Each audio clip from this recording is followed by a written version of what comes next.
From the 1950s to the 1980s, car safety standards were minimal or poorly enforced. Seat belts weren't required until the late 1960s. Crumple zones and airbags were absent from most cars. And some designs, especially stylish or fuel-efficient ones, actually made cars more dangerous. Let's take a tour of some of the most infamous and dangerously flawed cars produced during this period. Dear viewers, please subscribe to our channel. Thank you for your support. Number 3. Ford Bronco 2, 1983 to 1990. Why it was dangerous.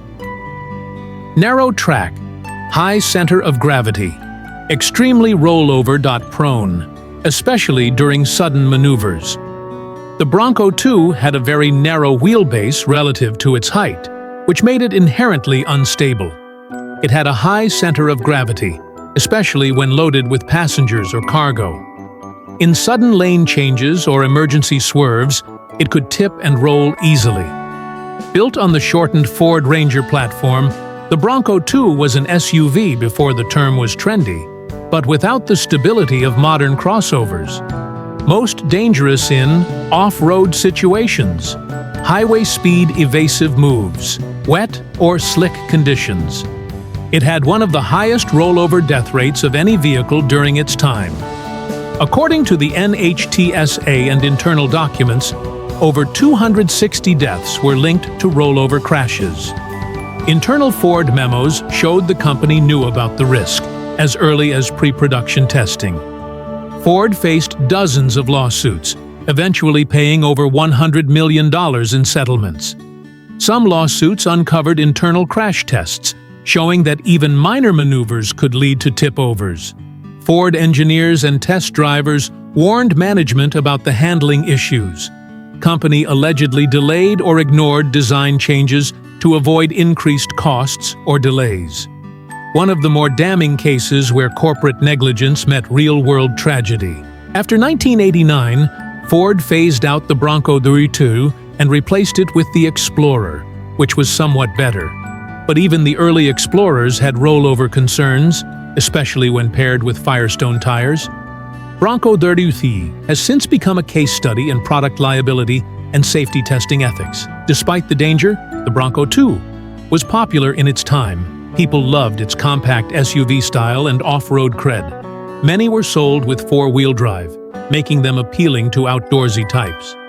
Today, it's sometimes collected for nostalgia, but very cautiously. The Ford Bronco 3 was a compact SUV with serious rollover issues due to its narrow stance and top-heavy design. It was responsible for hundreds of deaths, cost Ford millions in lawsuits, and remains one of the most glaring examples of automotive safety neglect in the 1980s. Number 2. AMC Gremlin, 1970 to 1978. Why it was dangerous. Weak structure. No crumple zones. Gas tank positioned dangerously close to the passenger cabin. The fuel tank was located right behind the rear seat, very close to the rear bumper. In a rear-end crash, the tank was vulnerable to puncture or rupture. This increased the risk of fires or fuel leaks, especially in high-speed collisions. The Gremlin had minimal structural energy absorption. There were no true crumple zones to absorb crash energy in a collision, so impact forces went directly to occupants. The short rear overhang gave the car its chopped hatch look, but it also reduced protection in rear impacts. In some crash tests, the rear could collapse dangerously close to the passenger area. No airbags, limited seatbelt effectiveness. Many models didn't have reinforced doors or side impact protection. Independent safety evaluations at the time showed the Gremlin performed poorly in rear-end collision tests. Fire risk wasn't as notorious as the Ford Pinto, but similar design flaws were present. AMC didn't issue major recalls, but lawsuits and criticism followed. The cheap subcompact wars.AMC rushed the Gremlin to market to compete with the Ford Pinto and Chevy Vega. It was essentially a cut-down AMC Hornet, retooled to save costs. that cost-cutting extended to safety. And it showed. The Gremlin was America's first subcompact, released on April Fool's Day, 1970. Designed in just 18 months, partly on cocktail napkins, according to some insiders, available with V8 engine options, making it a sleeper in a straight line. Now has a cult following for its retro charm and weirdness. Number 1. Chevrolet Corvair, 1960 to 1963. Nickname, unsafe at any speed.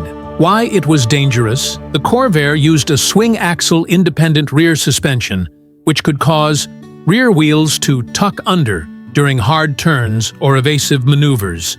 Sudden oversteer or spin-outs, especially dangerous for inexperienced drivers. GM omitted a front stabilizer bar in early models, which made the handling more unpredictable.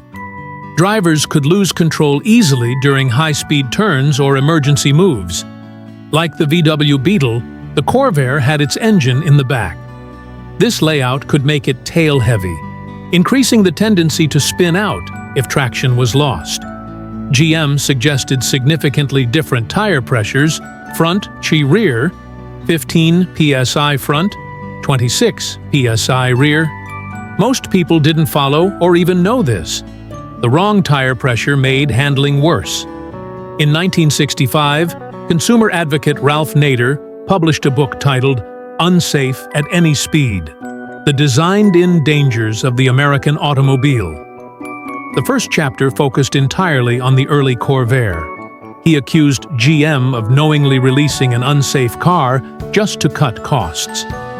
This book helped launch the modern consumer safety movement and led to the founding of the NHTSA, National Highway Traffic Safety Administration, in 1966. To GM's credit, starting with the 1964 model, they added a front anti-roll bar, modified the rear suspension for better handling. In 1965, they fully redesigned the rear suspension to a much safer independent setup, similar to the Corvette.